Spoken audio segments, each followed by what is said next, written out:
Hello, or should I say mahaba, as I've been in Turkey for 2 weeks, which is why this video has taken a little bit longer to come out than I would have liked it to. As promised, it isn't Call of Duty. This is in fact a brief review of PlayStation Network game Titan Attack. Certainly not to be confused with the newly released Xbox exclusive Titan Falls. Just a brief look at the high scores. You can see I'm currently ranked 58 in the world. I was 37, then I got kicked down because I've not played it for a while. Yeah, I mean, anyone that's looking at this now, that's certainly born in the last millennium, will instantly recognise it as some kind of sort of Space Invaders clone, which that's what it is. There's nothing to hide there. It's Space Invaders with kind of a lot bolted on to it. The bolt-on aspects that I'm talking about, firstly there's a little bit in the level design, albeit that doesn't really change greatly. It's just the backgrounds, more or less the colour of the backgrounds really. It's more to do with the upgrades available for your ship itself. There are 6 standard upgrades that you can get, which are all achieved by spending the money that you earn inside the levels. Start off with the shields. That's simply the amount of hits that you can take before you die. You've also got gun power. Your gun power is simply it's the power of the gun itself. Some of the enemies take multiple shots to kill later in the game. The more powerful your gun is, the less shot it's going to take. Extra bullets. Extra bullets is one that Space Invaders fans will understand. It's the amount of bullets that you can have on screen at any one time. The thing with Space Invaders is you had one shot and you couldn't fire another shot until that bullet had left the screen.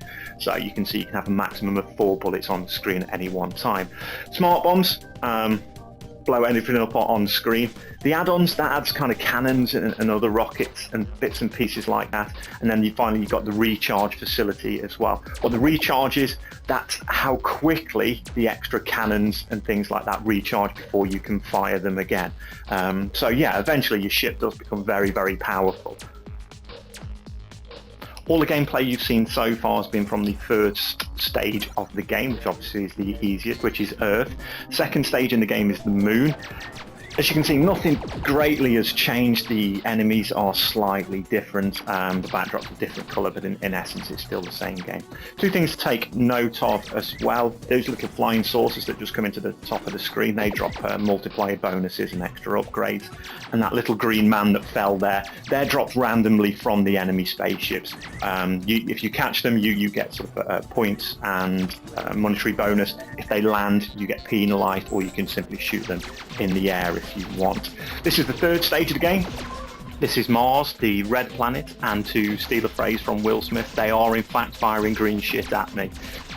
One thing I've not mentioned is at the end of each stage there is an alien mothership that has to be defeated before you can progress to the next stage. I have got sort of some footage of that. It'll show it at the end of the game. It's just a very, very final alien mothership rather than showing each individual one, because they are very, very similar. I'm just going to show the last one.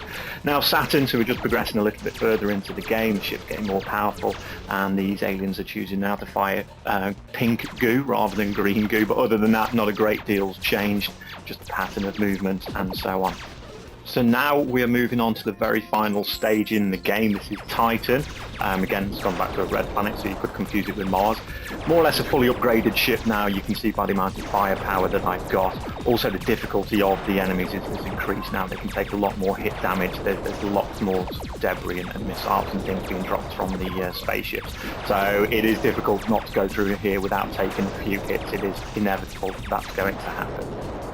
And as I just clean up these last 2 little aliens, we'll move on to the alien mothership. This is the last one in the game. This is the final boss.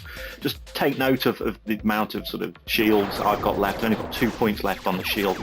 These alien motherships are all pretty easy. The only one I seem to struggle with a pattern of firing was the second alien mothership. But certainly the last one isn't the hardest. It just takes more damage to kill than the others. So you can just see that it's just one single mothership pattern of fire. They pretty much just aim at you, so as they aim at you, just move to the side, and that's all you really need to do to avoid taking hits. We're getting pretty close now to taking this mothership down. Just a few more hits should do it. There we go. So that's the game completed. What happens now is the game simply goes back to the first level. You do keep all your upgrades, you do keep your points, so it's like an endless mode that keeps cycling and cycling. This is a simple game, but a fun game. The replay value comes from the high score system, so you can always jump back on and try and beat your previous score. It doesn't take long to complete. You can probably do it in about half an hour's time. The only downside I feel is the price of it. It's around about £8. It's a little bit too expensive. I think some end up knocking around about £5 mark would be more reasonable. Because of that slightly high price point, I'm going to give this game a perfectly respectable 6.5.